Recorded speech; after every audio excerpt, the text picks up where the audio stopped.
I'm pleased to have the opportunity to introduce tonight's speaker, University Professor of Environmental History and World History at Georgetown University, Dr. John McNeill. Born and raised in Chicago, Dr. McNeill earned his BA from Swarthmore College and his PhD from Duke University. Since 1985, he has served as faculty member of the School of Foreign Service, as well as the History Department at Georgetown. From 2003 to 2006, he was the Cinco Hermanos Chair in Environmental and International Affairs before becoming university professor. McNeill's work connecting climate change and other environmental issues to their historical roots has made him a pioneer in environmental as well as global history. He is an elected member of the American Academy of Arts and Sciences, as well as Academia Europaea, and has served as president of the American Historical Association, as well as the American Society for Environmental History. Professor McNeill received the Distinguished Scholar Award from the American Society for Environmental History in 2019, and the 2018-2019 Heineken Prize for History from the Royal Netherlands Academy. He also is a member of the Anthropocene Working Group of the International Union of Geological Sciences, an international and interdisciplinary group of scholars focused on exploring the study and periodization of a new geological age, the Anthropocene. Indeed, McNeill's pivotal 2016 co-authored book, The Great Acceleration, An Environmental History of the Anthropocene since 1945, has shaped much of the scholarly thinking on the Anthropocene. The book places in historical context the emergence of this age in which humans are the most powerful influence on global ecology. It's an age marked by accelerating pace of energy use, greenhouse gas emissions, population growth, biodiversity loss, soil erosion, and ocean acidification. McNeill has authored, co-authored, and edited over 20 books, and his publications have garnered numerous prestigious awards. Mosquito Empires, Ecology and War in the Greater Caribbean, for example, earned him the Toynbee Prize for academic and public contributions to humanity, as well as the Herbert J. Beveridge Prize from the American Historical Association for the best book on the history of the Western Hemisphere. His book, Something New Under the Sun, An Environmental History of the 20th Century World, received the World History Association Book Prize in 2001 and was called, quote, a starting point for a topic essential to the understanding of modern environmental history by environmental historian Martin Melosi. His most recent book, Sea and Land, An Environmental History of the Caribbean, will be out this April. This evening's lecture is entitled Ingredients of Industrialization, Ecological Teleconnections, and Global Environmental History. Please join me in welcoming Dr. John McNeill. Great. Thank you, Raphael. Raphael managed to switch screens just before you saw that one of me again wearing the same tie as I'm wearing tonight, which might give you the impression I have only one tie, which would not be far wrong. So thanks, Raphael, for your help. And thanks for everyone responsible for bringing me to the University of Miami. Special thanks to Hugh Thomas, who took me out to the Everglades this morning and kept the alligators away from me. And thanks for that introduction. I have now been introduced by University of Miami faculty members twice in my life. I'm detecting a pattern of generosity, not to say exaggeration, grade inflation, the sort of approach one finds in letters of recommendation nowadays. Exaggeration. I'm grateful for it anyway. So, what I'm going to do tonight is talk about a book that I imagine, if all goes well, Raphael, neither device for advancing the slides seems to be working. And I better not mess with it anymore before I create greater problems.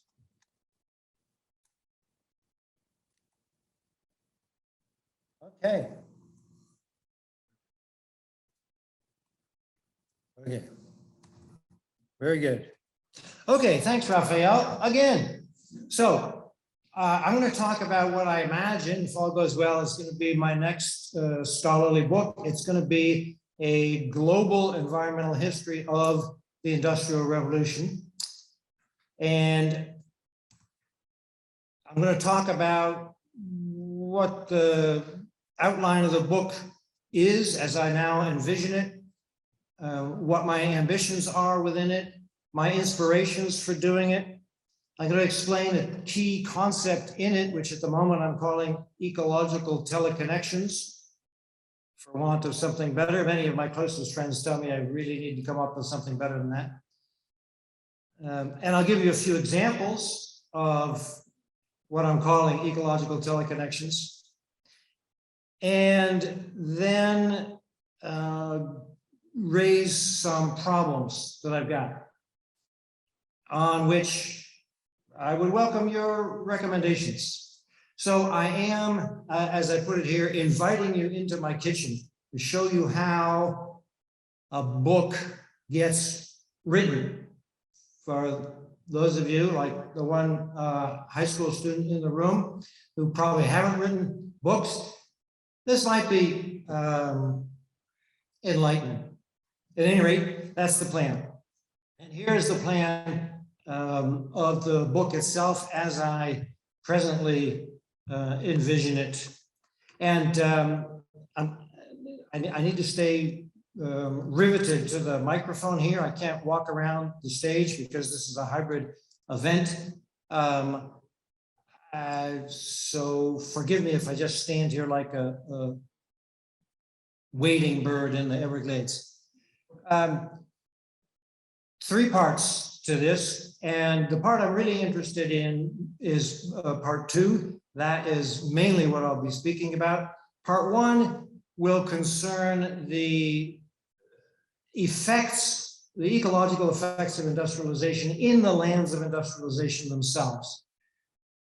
And the reason I'm less interested in that is because several historians have already done an admirable job with this theme: air pollution, water pollution, other consequences of industrialization in Britain, in Eastern North America, in Germany, in the industrial zones of Japan and elsewhere. So that's important, but I don't see myself adding anything useful to the existing understanding of that. Where I hope I'm going to add something useful and interesting is in part 2, by advancing this notion of ecological teleconnections. And the ones that are in yellow in part 2 are the ones that I'm going to talk about tonight. And then part 3 is, I'm uncertain whether I'm going to do part 3. That would be a more contemporary component of this, dealing with the recent and ongoing rapid industrialization in East Asia and its ecological teleconnections. So here's what I think I'm up to in this book, my conscious aims. If I have any unconscious aims, I don't know what they are. First, I want to change, and as I put it here, ecologize. It's not a word, but maybe it should be. Ecologize the understanding of the Industrial Revolution that my fellow historians, and indeed, insofar as I can do it, the general public carry around in their heads. And the second thing I want to do is globalize our understanding of the Industrial Revolution, by which I mean convince readers that from almost the very beginning, the Industrial Revolution was not merely a British event and subsequently a European process and Eastern North American, etc. But no, from the very beginning, or almost the very beginning, it was and should be understood as a global event with repercussions on every inhabited continent and in the seven seas as well. So millions of pages have been written about the Industrial Revolution. I'm probably going to write 300 or 400 more. I hope mine will change our understanding of that in these two ways. So why am I doing this, aside from wanting to convince people to see the Industrial Revolution somewhat differently? There are two inspirations that sparked my thinking about this, and I want to give them credit. One of them is a really old book, 160 some years old now, The Coal Question by a British scholar, economist, William Jevons. And in that book, there's a passage which I have quoted here, in which Jevons explains that it is through coal and the things manufactured using steam power, fueled by coal, it is through this that Britain is able to import grain and silver and gold and tea and coffee and sugar and spices and wool and all the other things that he lists in this passage. He was anxious that coal was running out in Great Britain, which was not immediately true, but it is in giving shape to that worry that he explained all the global connections of British trade that were made possible by British industrialization and the coal that fueled it. This map, by the way, is one of the early infographics made by the godfather of infographics, Charles McNeill, a French engineer. You may have seen his map of Napoleon's army going into Russia in 1812 with a nice big fat band representing 600,000 soldiers going to Moscow and coming back as a skinny band representing the 25,000 surviving soldiers. That's the most famous work of Charles McNeill, but he also did this map of British coal exports almost in the same year that Jevons wrote his book. My second main inspiration is a sentence in another book written by Andrew Eisenberg, The Destruction of the Bison. And the sentence says approximately that of all the many reasons why the North American bison was almost exterminated in the 19th century, the main reason was that bison hide made the best leather belting in textile mills. Now, this came as a complete surprise to me because I thought that the bison had been nearly eliminated as a deliberate policy of the US Army to destroy the Indians' commissary, in words attributed to General Sheridan, which apparently he never spoke. So Eisenberg's sentence was a surprise to me, and it made me think, well, if that's true about the bison and how essential bison leather was to making textile mills, what else might have been going on in the same way, in which textile mills or factories, in either their construction or their operation, required materials from great distances. And I started hunting, not for bison, hunting for examples of what I now call ecological teleconnections. So here's a tiny bit about part one of the book on the theory that whenever you have a chance to quote Dickens, you should take that opportunity and quote Dickens on air pollution in London as of about 1850, taken from his novel Bleak House. Smoke lowering down from chimney pots, making a soft black drizzle with flakes of soot in it as big as full-grown snowflakes, gone into mourning, one might imagine, for the death of the sun.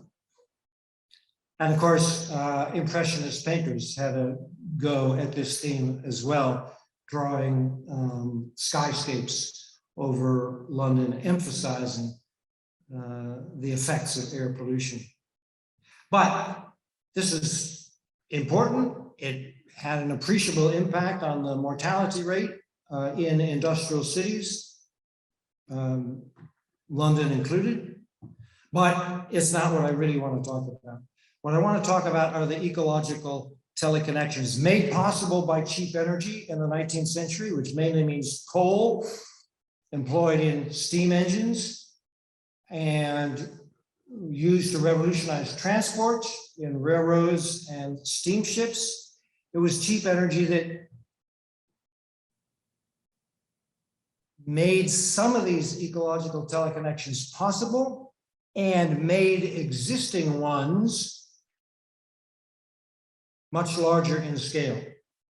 So I can't claim that ecological teleconnections originated with the Industrial Revolution because, for example, sugar and spices were traded over thousands of miles in prior centuries.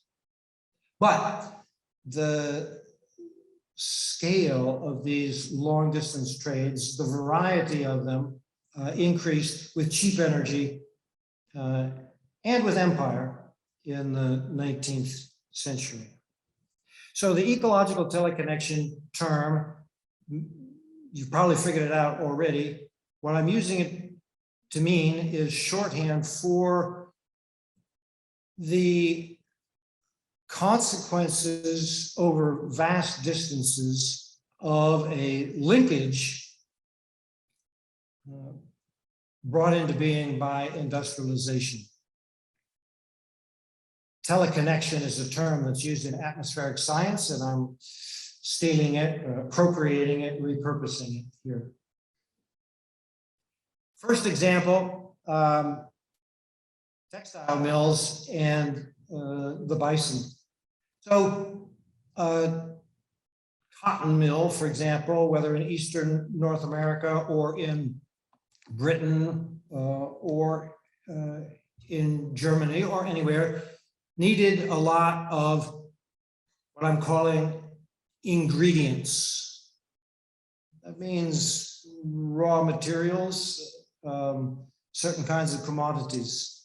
So first and foremost, cotton and industrialization that made cotton cheaper, more widely marketable, meant lots more of the earth was turned over to cotton production, most famously and conspicuously in the US South, but also in Egypt and Sudan, in India, in Central Asia, what's now Kazakhstan and Uzbekistan, and many, many other places besides.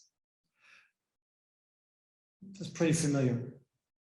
What else went into textile mills included iron to make machinery and bison leather for the belting, which you can see in the center here, transmitting power from an original source, which might be a water wheel, or it might be a steam engine or a set of steam engines, to power looms.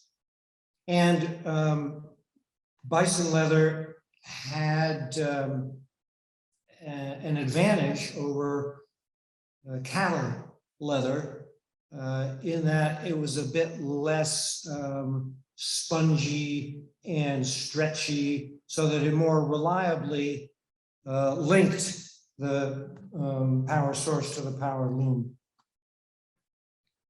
And according to Eisenberg, and since I read Eisenberg, I've seen the same argument in one or two other places, that was of the several causes behind the near extermination of the bison, cause number one. Herds that probably numbered 20 to 40 million in the early part of the 19th century, stretching from northern Mexico to Saskatchewan in Canada, were reduced to roughly 1,000 animals by 1881. This is one of the most drastic reductions in biomass in the modern history of the earth. And it's connected to industrialization. Here's my second example, another fiber, aside from cotton, that had a big impact, wool. So industrialization of wool production also expanded the market for wool, cheapened wool, and inspired the conversion of additional landscapes around the world to wool production, to running sheep. Australia, New Zealand, perhaps foremost among them, although many others too, including places in Nevada and Idaho. So New Zealand, 800 years ago, was covered with forests and glacier. There were no humans in New Zealand until about 1250 AD or CE. And nowadays, if you look on the right, you can see a much more mixed land use and land cover pattern with a lot of pasture and grassland in it, especially in the Canterbury Plain, which is what you're looking at here, the foothills above the Canterbury Plain. Almost all of which between 1840 and 1890 was converted into sheep runs and remains in sheep runs in the 21st century. And to do that, a lot of forest was burnt and cleared to make the pasture land. A third fiber that's going to figure in my story is silk. Silk production is several millennia old in East Asia. In Lebanon, it's much younger than that and was a very minor occupation until the 19th century, when in northern Italy and in France, particularly in the city of Lyon, mechanized silk production using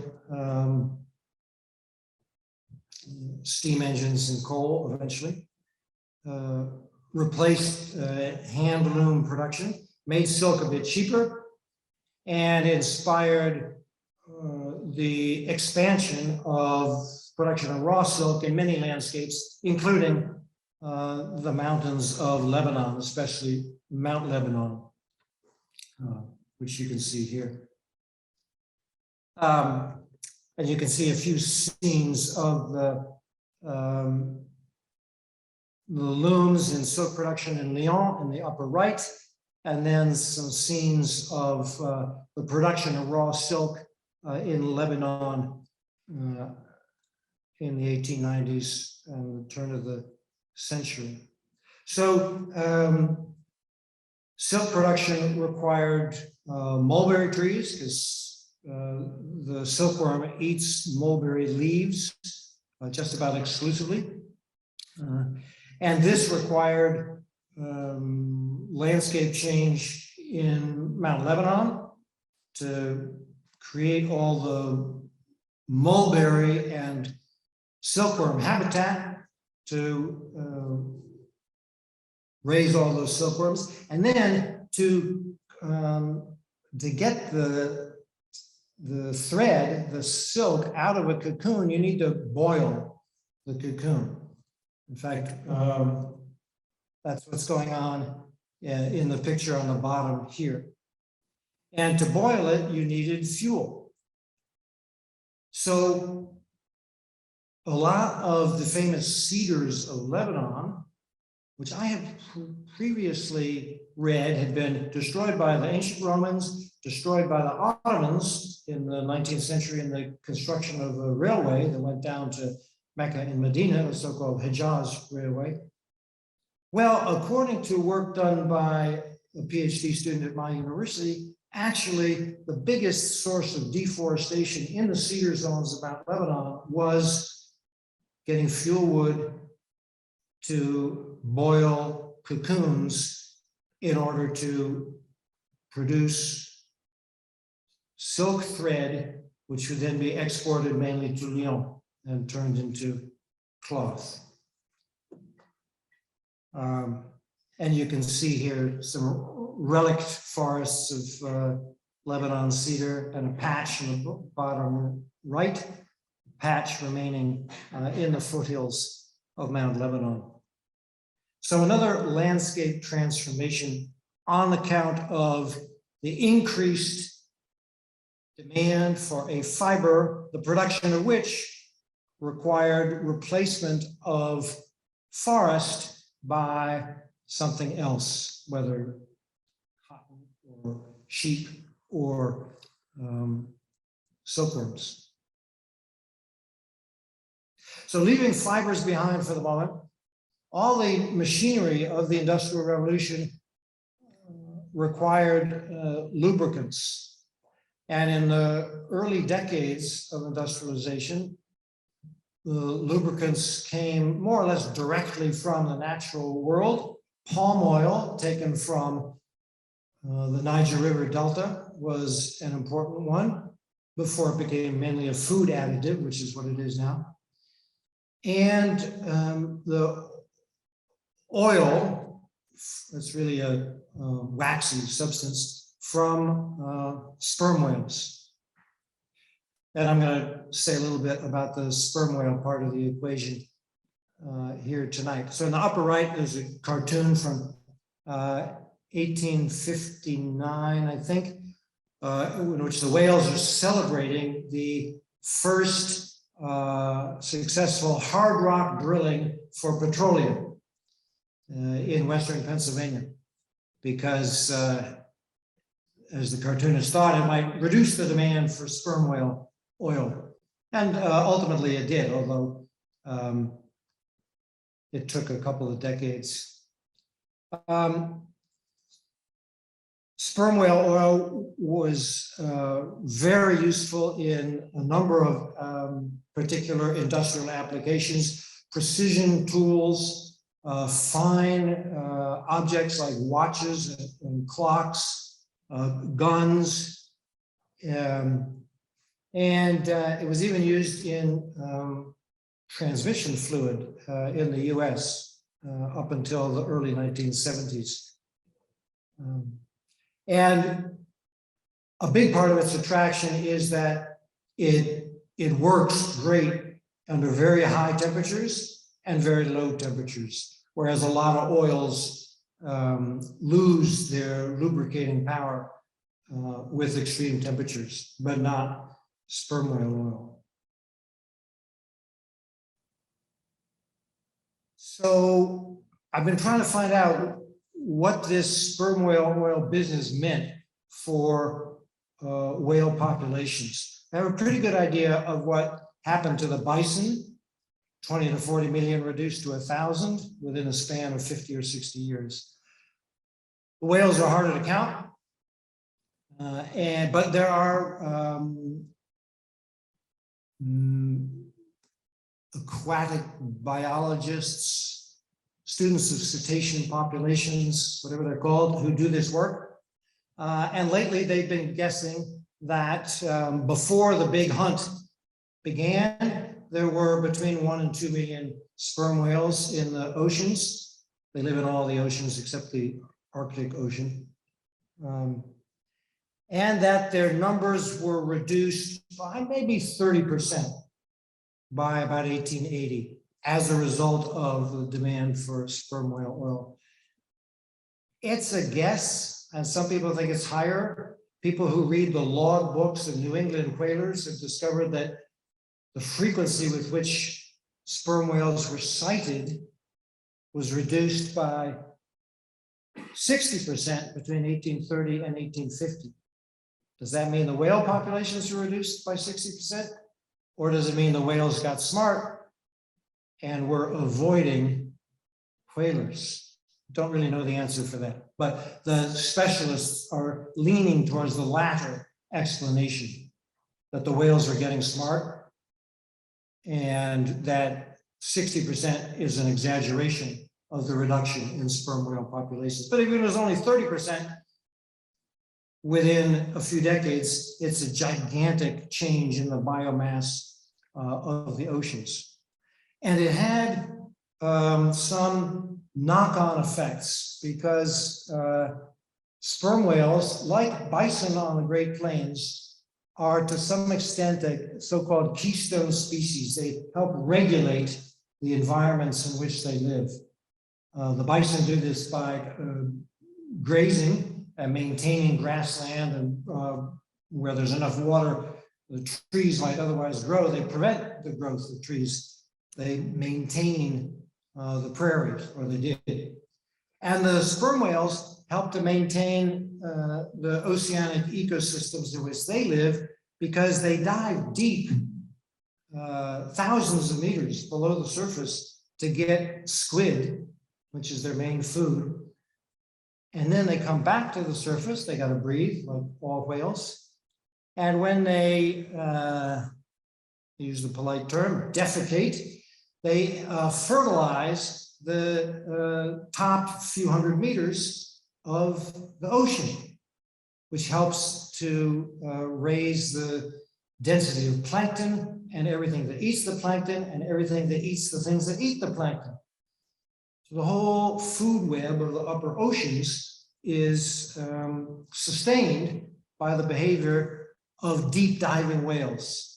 And sperm whales are amongst the deepest divers, retrieving nutrients from the deep, bringing them to the surface.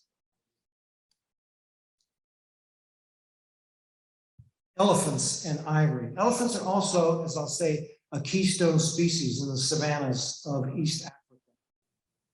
So there's a town in Connecticut on the Connecticut River, maybe 20 or 30 miles inland from Long Island Sound, which used to be called Ivoryton. It's now part of Essex, Connecticut. It was called Ivoryton because beginning early in the 19th century, some ingenious Yankee invented a really good saw that could saw up ivory into very thin veneer sheets. And with this saw and enough elephant ivory, it became possible to create the world's largest piano keyboard industry in Ivoryton, Connecticut, as well as industries that produced other things made out of elephant ivory, like billiard balls and fine cones and the handles on fine china and a few other things. But the biggest use of elephant ivory was piano key veneer. In the 19th century, every middle-class family wanted to have one of these right here. Those of you seeing this on Zoom can't see it, but there's a piano on stage with me here. And its keys are covered in plastic, I will wager, but until the early 1950s, piano keys were covered in ivory veneer. And the ivory came from East African elephants. Their tusks are easier to work and a bit more lustrous. And according to really good pianists, they have a better feel than any other kind of ivory. So as a result of this development, the saw, the creation of this industry in Connecticut, there's an ivory key from an old piano, which one of my neighbors has. This is just land use in East Africa, but what I really want to show you is the diminution of the East African elephant population in the 19th century as a result of intensified elephant hunting in order to feed the factories of Ivoryton, Connecticut, which, according to some calculations, took roughly half of the ivory harvest of East Africa between 1830 and 1930. That might be an exaggeration. I'm trying to get more reliable figures on this. It's proving pretty challenging. Probably a lot of ivory went to India unrecorded, but I'm not really sure. What this map shows you is the location of elephants whose tusks were made into objects that are now in museums around the world. And these museum objects have acquisition dates when the museum got them. And it is possible, by doing a little chemical analysis of a few molecules of these ivory museum objects, to ascertain where the soil was in which the plants grew that the elephant ate during its lifetime. And isotopic signatures in carbon, nitrogen, and strontium. That can tell people with the right information and skills just where that elephant did most of its eating. And the pattern revealed here, although unfortunately these elephant icons don't have dates on them, if they did, you would see this more clearly, was an inland migration of elephant hunting throughout the course of the 19th century. As elephants grew scarce nearer to the coast, elephant hunters moved ever westward to the Great Lakes region of Africa and into what's now eastern part of the Democratic Republic of the Congo. Total reduction in East African elephant populations was considerable. Nobody knows exactly. These maps show their range and how it changed from 1840 to 1890, and many ranges were eliminated altogether. The darkest color is where they were very common. Probably at least half of the elephant population disappeared between 1840 and 1890, driven by this gigantic hunt. And as I say, the elephants, like the sperm whales and like the bison, were keystone species. They helped to regulate the savanna of East Africa in ways that have been very carefully studied by ecologists working with elephants. And I list some of the ways here, but the details, well, if you really want to know, you can ask me. The main thing that they do is knock over trees in their search for acacia roots. Oops, what have I done here? Well, you can still see it. I can't see it anymore. Okay. Yeah. I'm not going to show that video. I'm pressing my luck as it is. So the roots of acacia trees have lots of nutrients that elephants really want and need. So they knock over acacia trees. They prevent forests from spreading. They maintain the savanna grasslands, analogous to what the bison do in North America. I'm going to check my watch here. I guess I'll give you one more example. No, I better skip over this one, I think. So let's skip over the Argentine Chaco and get to the questions on which I'm soliciting your advice. So a main question that I've got is, do I have the best list of ingredients of industrialization?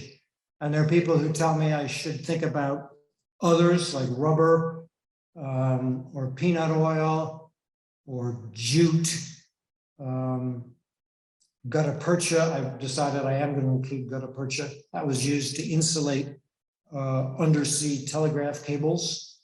And it came from one species, well, one genus of tree that lives only in Southeast Asia, which was not obliterated, but close to it, in order to provide the insulation for undersea cables. Should I include foodstuffs? I don't think so. Some people tell me I'm too narrow-minded about that. Most of what I've spoken about tonight involves the industrialization of Britain or Eastern North America. Should I leave it at that? Should I expand my horizons to include continental European industrialization, Russian, Japanese? I don't know Russian. I don't know Japanese. I'm not going to learn either one of them. But I've written stuff that I don't know anything about before, so I shouldn't let that stop me. So I had these kinds of decisions ahead of me. Part 3, the more modern case of industrialization in East Asia. Should I include that? I'm inclined to do so. And I know that publishers always like history books that have something to say about the present. They think it enhances sales. Maybe they're right. So partly for that reason, but partly because I think it's an interesting analog. I might want to include the East Asian, particularly the Chinese industrialization and what that has meant for landscapes in Australia and Africa, which is considerable, I believe. And then am I organizing this the right way? By ingredient, not by chronology or by biome or by continent. I need to think through that some more as well, I think. So these are some of the questions. But here's some more. I think I got 3 more questions.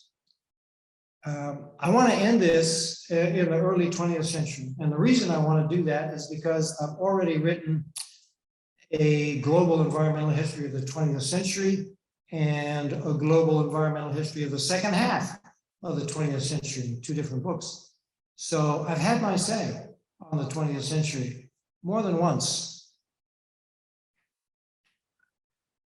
But I am searching for an intellectually legitimate reason to end this book at the beginning of the 20th century, rather than the real reason, which is that I've already said all I have to say. And I'm thinking that maybe the emergence of petroleum marks a new era in the history of industrialization in which the ingredients, as I'm calling them, come less and less frequently directly from the natural world and more frequently from the laboratories of chemical engineers, often working with petroleum as a feedstock. I might try to make that argument. Or I could make the argument that the basic pattern of ecological teleconnection was in place by 1900 or 1920, and that's reason enough to end my story there.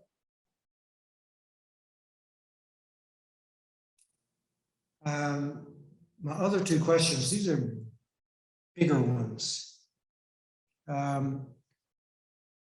One is, should I argue that ecological teleconnections also exist in time as well as in space?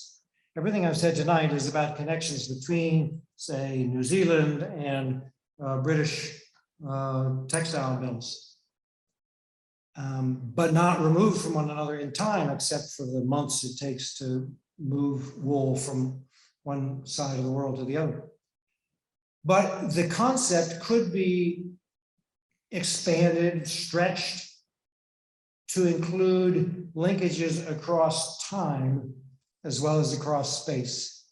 And the obvious one to do, if I wanted to do this, would be in the changes in the atmosphere and changes in climate that result from the combustion of fossil fuels 150 years ago. Now, most of the fossil fuel combustion that is changing our atmosphere and changing our climate is more recent than that. But the long-term uptick began in the 19th century, as you can see in one of these curves here.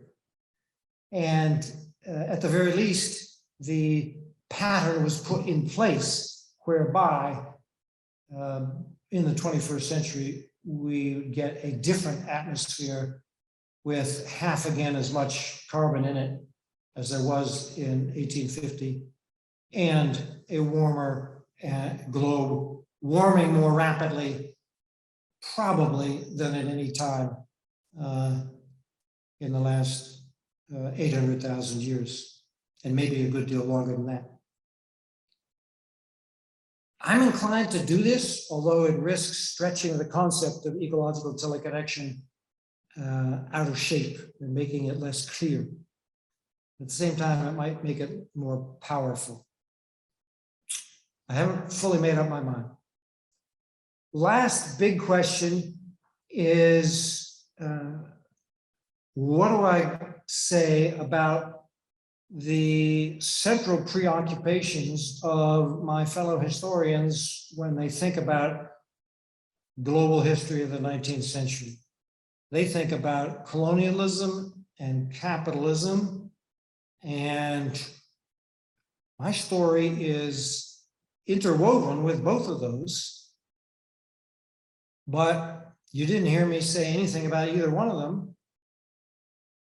And I am tempted not to say anything about either one of them, except that I'm not going to say anything about either one of them, which could be a sentence in my introduction. And the reason for that is I don't think I'm saying anything new or different about either colonialism or capitalism. I'm saying something I hope is new and different about the process of industrialization with respect to the global environment.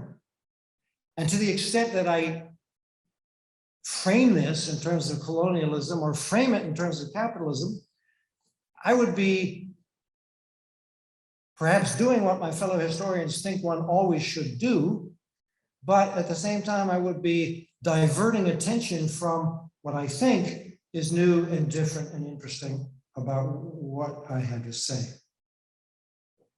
So my inclination is to risk the brickbats of my professional colleagues and say nothing much about those. So I quoted Dickens earlier. Now I'm going to quote my grandmother's favorite poet, a poet laureate of the United Kingdom, who may have been the last poet ever to write a non-ironic poem about the glories of commerce.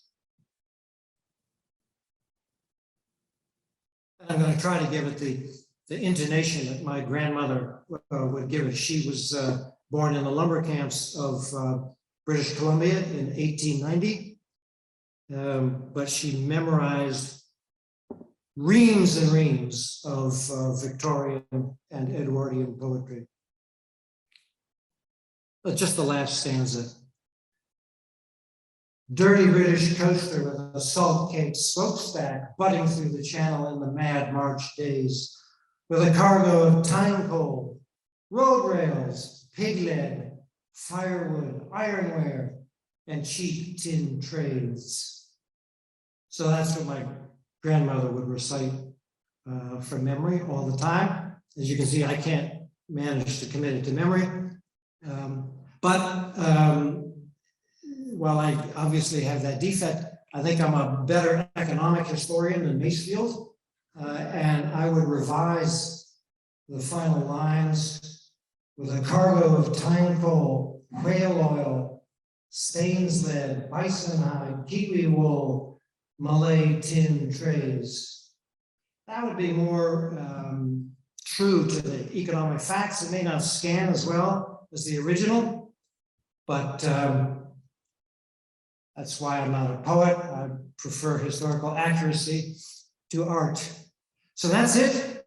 Thank you very much for your patience. And I will now attempt to deal with whatever quarrels, questions you may wish to put forward. Thank you.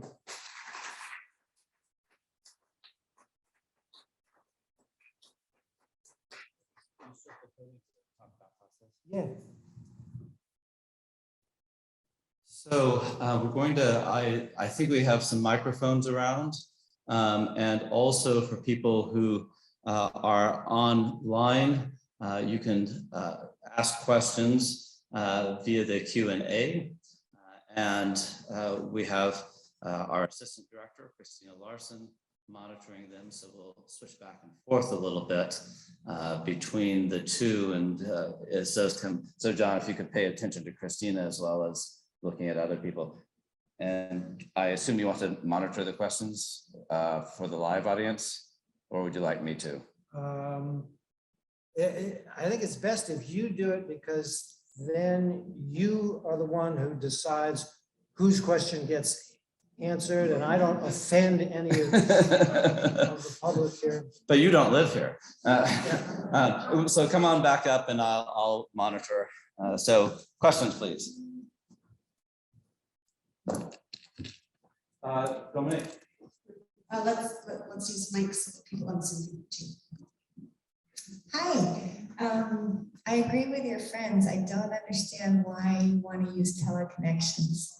And I understand why you're using it, but what I find so powerful about this is thinking about the death, the destruction, the world that was and the world that goes away to build something else, the ingredients, as you said.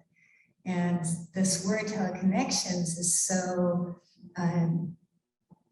unalive, and it seems like so much of your book in process is about life changes, life destruction. I'm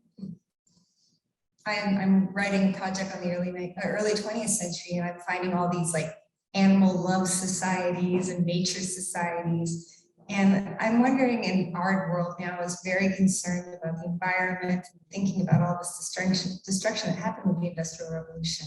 If you told this story to someone in 1860, would they find it powerful, or were they inured to the story you're told, or had they been trained to not feel it? Is this a story for today, like you're saying? Should we cross time, or is this a story that would have been of interest in the 19th century? I would like to think that it would have been of interest, at least to some people in the 19th century. I think it would have been interesting to the Plains Indians who needed bison, and to Lebanese peasants whose lives are being transformed.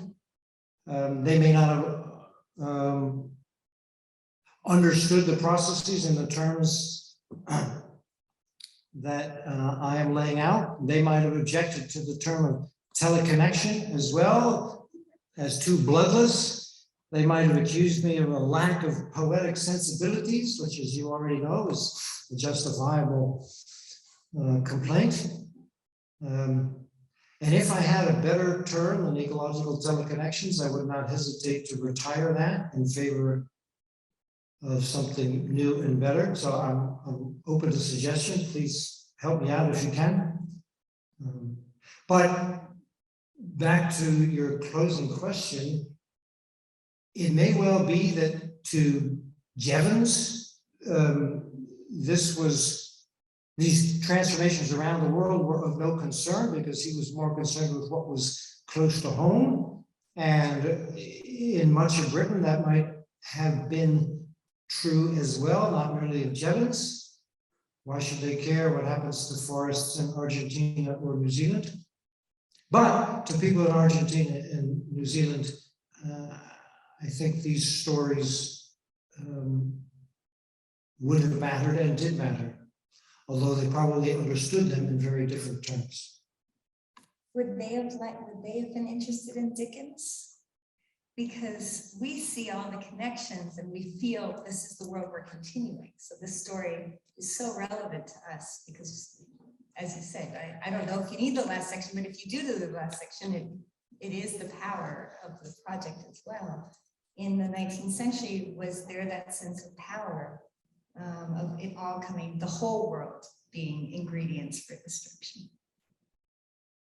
Well, as I say, I am tempted to try to make it relevant to the present. Whether mid-19th century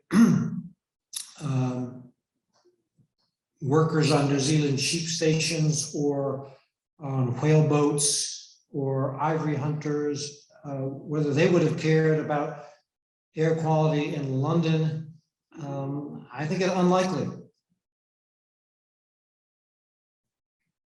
There's a Q&A, so do you want to read that? Yeah, sure. We have one question in Q&A from our Zoom audience. This is from Barbara Ganson, and her question is, was the use of sperm whale oil better for the planet than the use of petroleum products in terms of not contributing to climate change? Terrible for sperm whales, of course. Okay, in terms of climate change, the answer is pretty easy. And the use of sperm whale oil was a whole lot better than the use of petroleum. Although petroleum used as a lubricant doesn't actually release all that much carbon. It gets really hot, it does release carbon. But even so, reducing the sperm whale oil population, sperm whale populations around the world by 30% or even more. And I should say, by the way, that a more intensive sperm whale hunt took place between 1950 and 1980, and their numbers were reduced much more so than they were in the 19th century. But with, I think it's fair to say, minimal consequences for climate. Although, hang on a second, the role that sperm whales played in fertilizing the water column near the surface affects the phytoplankton population near the surface, which does actually affect the uptake of carbon into the oceans. So might have had a teeny impact, actually. I have to defer to the experts on that. But my guess is, as I said at the beginning, better for the planet to be hard on the sperm whales than to use petroleum. All right, thank you. And we don't have any other questions on Zoom. So all right. Yes. Thank you very much. I've enjoyed your choices. I'm wondering about slavery, the slave trade and industrialization. We know the classic Eric Williams argument that the profits of the slave trade from the Caribbean contributed to British industrialization. But what is at the end of the story, the implications, the sugar mills? Granted that in the 19th century, Cuba becomes, for example, the leading sugar producer in the world. What about the sugar mills of the Caribbean? What about minerals, mining and environmental pollution, whether in the Caribbean or in South Africa and other parts of the world? I think those two items are also important when one is considering global industrialization or ecological problems emanating from large-scale exploitation of these resources. Okay, as you can see in this outline, Chapters 8 and 9 are going to be about ores and mining. And the examples I'm thinking of including are copper, tin, and lead, but I might play with that a little bit. I haven't actually done any work on the ores yet. I've done some work on the fibers and lubricants. So mining is going to be a part of this because, as you recognized, industrialization required a lot of ores and metals. And South Africa might figure in that, although most of the mining in South Africa was precious metal mining or diamond mining that wasn't directly connected to industrialization. Copper in Central Africa might be a stronger example for my purposes, although most of that story is a 20th century story rather than a 19th century story. With respect to sugar,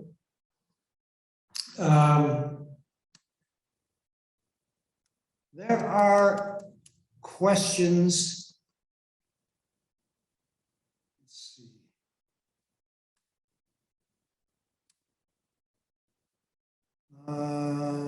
Yeah, number 10, grain and sugar. Brazilian Nordeste, Cuba, question mark. So the issue for me here is, do I include foodstuffs as an ingredient of industrialization? The argument for doing so is straightforward. Industrialization required a labor force. That labor force required calories. Some of those calories came in the form of grain from the frontiers of the world economy, and some of them, and according to Sidney Mintz, for example, a rather remarkable proportion of them came from sugar consumed mainly in tea in the British industrial working class population. That's the argument for doing it. And I might do it. The story of the expansion of sugar in the 19th century is pretty accessible. I wouldn't have to do the hard work of building it from the ground up. The argument against doing it is that these foodstuffs were eaten by everybody, whether their lives were tied up with industrialization, whether they were workers in the textile mills of Manchester or the Birmingham's metal trades or not. So I'm still a little uncertain whether sugar and grain belong, and if they get in, then what doesn't get in? Does jute from Bengal fall by the wayside? As you can tell, I'm pretty well committed to a handful of these: ivory, silk, cotton, wool, but I've got some decisions still to make about the others that deserve inclusion. And is the periodization important, given between the rise of coffee houses, tea houses in England, down to the end of the slave trade? Is the periodization important? Intense consumption in that frame, in that time frame, is that important? what's important in terms of time frame for me is from the onset of industrialization to about 1900 or 1920. I want it to be that compact. I will acknowledge that certain ecological teleconnections, if you will permit the phrase, existed previously, and I mentioned at the beginning spices and sugar, which in the case of sugar, such long distance trade existed for 1,000 years before the 19th century. But I do not expect to explore the early modern history of sugar or spices or anything else. I will acknowledge it and mention it. You began talking about the slave trade. And it has at least a tangential role in this story. It might be in connection with the expansion of Caribbean and Brazilian sugar production in the 19th century, but it's also part of the story of the early palm oil trade from the Niger Delta, which I intend to include side by side with the sperm whale oil trade as one of the two key lubricants in early industrial machinery. And in addition to that, possibly in the East African ivory trade, although the latest scholarship that I've seen on that questions whether the labor force in the elephant hunting expeditions was enslaved or not. Some say it was actually wage labor.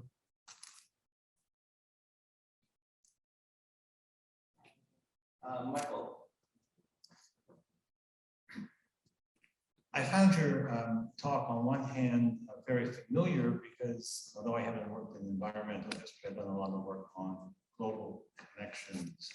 On the other hand, I found the talk endlessly provocative and stimulating, but in ways which may be a little bit different from how you've been thinking about it. I mean, here are some of the things which kept coming up in my mind.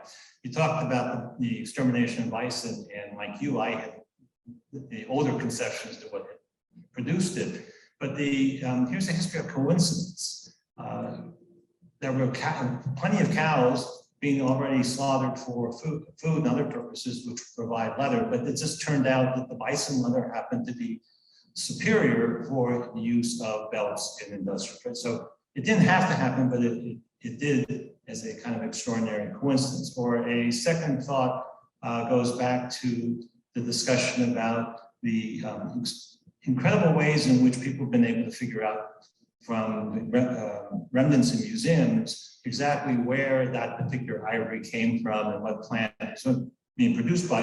But that process of thinking is no different from the extraordinary inventiveness of the man who developed the saw, which could produce those very thin slices of ivory as a veneer. He had no intention of slaughtering vast masses of elephants. He was just thinking, it's just part of the way in which the human psyche, in an inventive, imaginative way, has tended to work over the lifespan of the human race. Or a third way of thinking that was sort of provoked by some of the examples you gave was of the deforestation of cedar up on Mount Lebanon, and being more recent than you had originally thought. And I also had that same misconception, but at the same time, it made me think about, nonetheless, there was extraordinary degree of deforestation going back into medieval or earlier times. So it's not simply a modern phenomenon.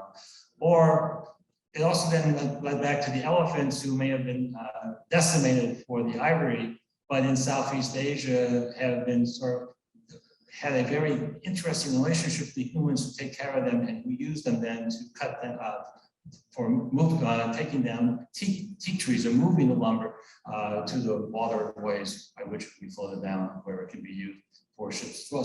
So and I can give more examples, I won't, but I just felt that maybe what you kept asking, since you asked us for questions or suggestions, I'll give you one. Maybe you should write a completely different history, which is not about these connections, but about just how the ecological transformation of the planet in this most intense moment of the Industrial Revolution, which to examine, is just an intense moment in the human experience in ways which are far beyond the kinds of judgments which led to my colleague Dominique Brau's jury history. Yeah, it is jury history, but there's so much else which is involved in this, which is not necessarily jury history or horrible history. It's just history in a certain sense. Okay, so I did ask for suggestions, but I don't really want suggestions that require me to abandon most of what I've got. I was hoping for smaller scale suggestions that help me refine the project. But let me pick up on one thread of what you brought up, which is which you summarize with the word coincidence.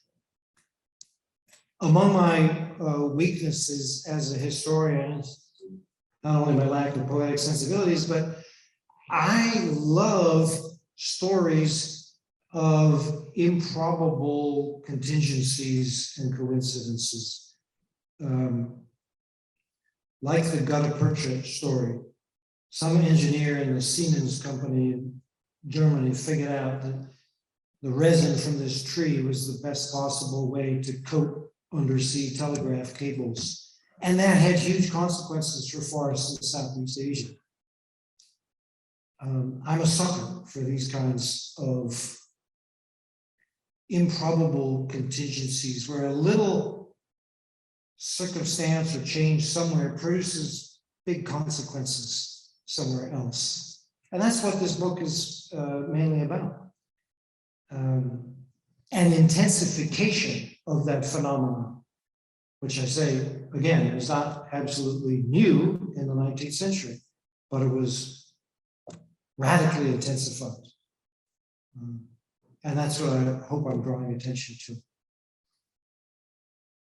You may have spoiled my sleep tonight. I'll have to mull some of this over. We have time for 2 more questions, and I think I saw Tom and Mike Bustamante before the Q&A popped up. Okay. So I put apologies, and there's another hand up there, but I think we'll stick with the questions. That's why I don't like to be the person deciding. Alligators are looking more appealing now. So in reverse order, I would suggest opening the book out at the end to a world beyond the Atlantic world, and bringing it, forward in temporal terms too. I think that's really going to be really a significant gesture to look beyond the usual sphere of the Industrial Revolution in the Eastern US and certainly in the heartland of the UK. And this, you probably are including this already, but I'm thinking of the products that create these tremendous extractive demands. So I think of an invention that Carl and I like very much, the bicycle, and the number of products it took, the global industry it took to create the safety bicycle, which was, an incredibly important social phenomenon, right? Like the piano. Pardon? Like the piano, Like the piano, incredibly important social phenomenon. Absolutely. And then, it's modern, its history in this moment, of course, is actually back to Asia.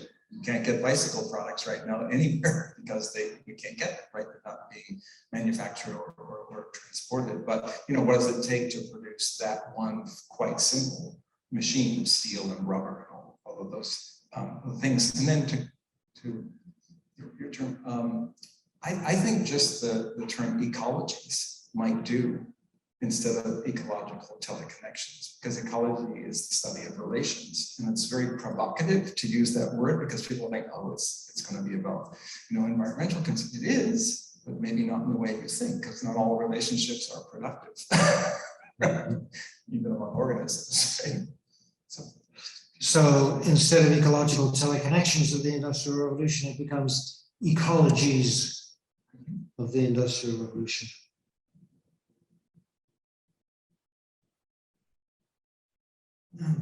I could see that.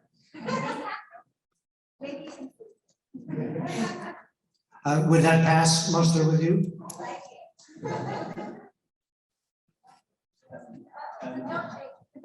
And finally, Mike.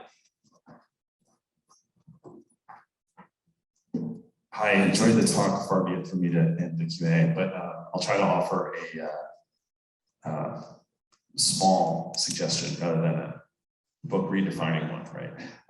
So I work in Cuban history, so here's my pitch for why Cuba should be part of this story. And it's a serious question, though. I think Cuban historians or historians of Cuba have certainly taken to think of expansion of the sugar industry and the intensification of it in the 19th century as very much a story of proto, if not actual, industrialization, right, in terms of the scale of the industry itself. So I wonder, does Cuba possibly figure, does sugar figure here not as simply something that is feeding the Industrial Revolution, but that the process for producing it, because it is a kind of refined product, right? It doesn't just come from the sugarcane itself. Is there something to be seeing it itself as a kind of a form of industrialization? And I'm thinking of the machinery that's required and all the other linkages that make that industry possible, as refineries possible. So I hope that's a reasonable suggestion. So the part of Cuban sugar history that I have paid attention to is pre-industrial, 18th century, and the refining mainly took place in places like Amsterdam and Bordeaux and London. There was initial refining on the spot on the plantations in Cuba. In the 19th century, if that changes and the actual finished product of sugar is sent from Havana to the consumer markets of the world, then I would say, yeah, we have a large-scale industrial process right here on the island of Cuba. I don't know if that happened or not. I mean, maybe not.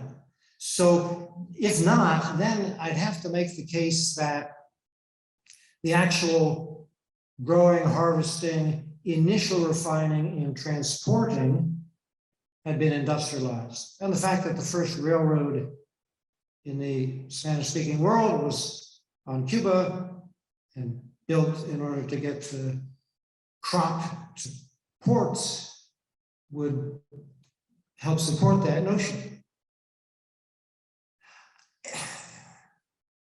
I could also